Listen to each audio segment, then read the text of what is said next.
Now I am going to dictate a legal passage based on Calcutta High Court judgments on matrimonial issues at the rate of 120 words per minute. Let's start. But mere casual reference of the names of the family members in a matrimonial dispute without allegation of active involvement in the matter would not justify taking cognizance against them, overlooking the fact borne out of experience that there is a tendency to involve the entire family members of the household in the domestic quarrel taking place in a matrimonial dispute, especially if it happens soon after the wedding. Para. The wife who has the right to live with the husband in matrimonial home or the shared household due to existence of her material tie with the husband will be deemed to have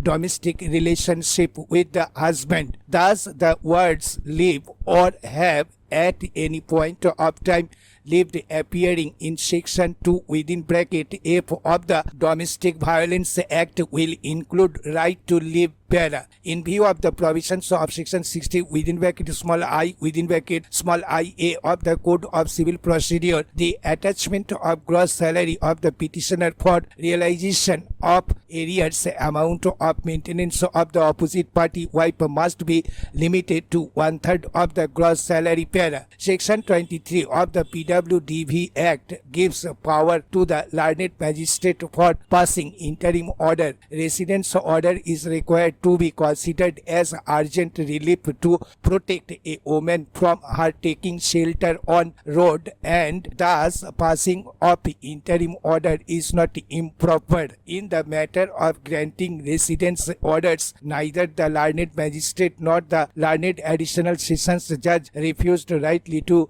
grant interim relief relating to residence order under section 90 of the Act in the absence of recording evidence.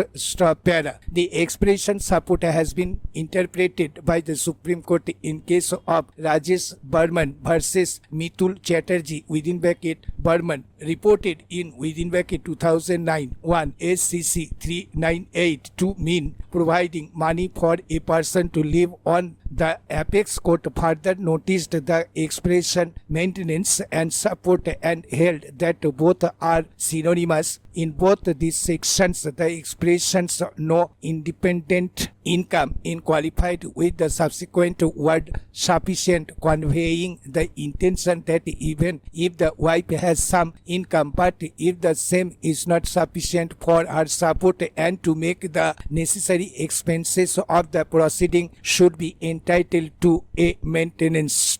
Para. I am also unable to accede to the submission of the learned lawyer for the petitioner that there can be no case of domestic violence after the decree of divorce in 1988, as the parties had not lived together thereafter. Section 3 of the Act provides that any act or omission on the part of the respondent which harms, endangers or injures the health, safety, life, limb or well-being of an aggrieved person, including economic abuse, amounts to domestic violence. Denial of economic support oblique sustenance to a divorced wife living penury would amount to economic abuse constituting domestic violence under the Act. Continuity of joint residence in a shared household or domestic relationship inter se is not a sine qua non for the preparation of domestic violence to an aggrieved person in the form economic abuse under the Act. Hence, the plea that there can